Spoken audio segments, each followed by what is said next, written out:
Multigenre nonfiction project, Matisse Neal 710, Mr. Raven's Class. April 2nd, 2011. Hi, I'm Matisse Neal, the local news anchor on your weekly news update on MS51 News Network. I'm here today to discuss psychopathic behavior, what it is, and how to identify it. Broadly speaking, psychopaths are people that use intimidation, manipulation, and violence for their selfish needs. But they display the chronic inability to feel guilt, remorse, or anxiety for any of their actions. Moreover, at least some serial killers have manifested multiple psychopathic traits, including superficial charm and a profound absence of guilt and empathy. Serial killing is a major form of psychopathic behavior.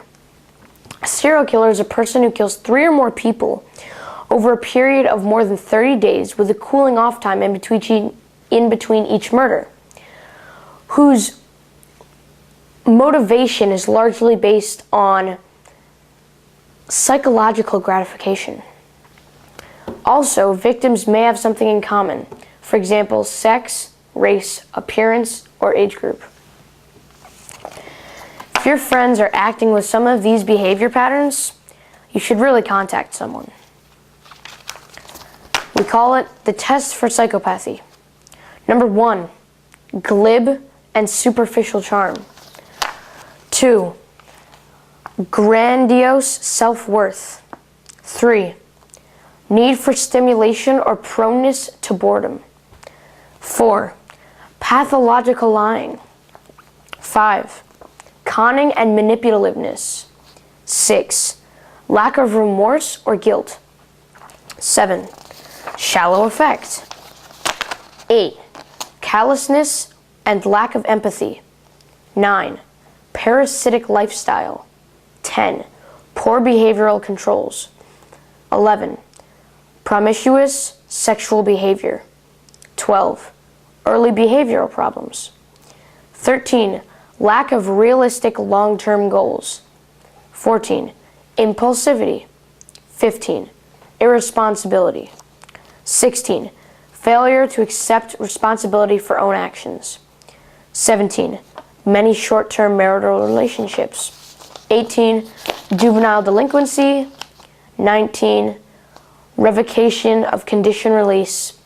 And last but not least, 20, criminal versatility.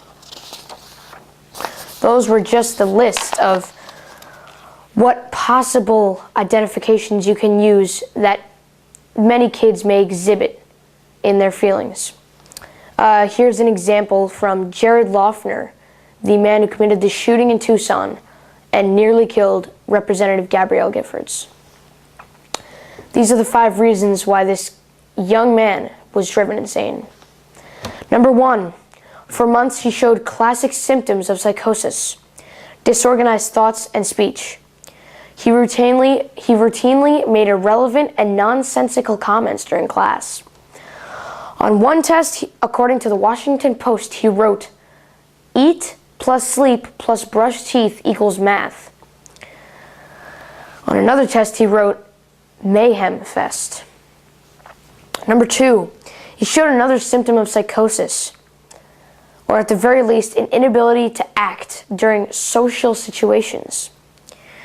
One example from the New York Times, he enthusiastically read a poem he created about him touching himself during a shower. Number 4, he regularly smoked marijuana. And while there's only small correlation between having a mental illness and committing violence, that correlation becomes much more significant due to drug use. According to John Monahan, a professor of psychology at the University of Virginia School of Law. 5, several classmates said Loughner scared them. One of them wrote emails in June saying she was afraid he would bring a gun to class. A teacher worried every time he had his back to Loughner that the student would pull a gun on him. I know I skipped number 3, so I'm going to say that right now. Number 3, he showed signs of paranoia, telling a classmate that U.S. currency was worthless and that the government seek to gain control of every citizen through grammar. He also became interested in a concept called conscious dreaming, a concept at the heart of the mind-bending thriller Inception. That's it for tonight, folks. See you next week on the weekly updates on MS51 News Network.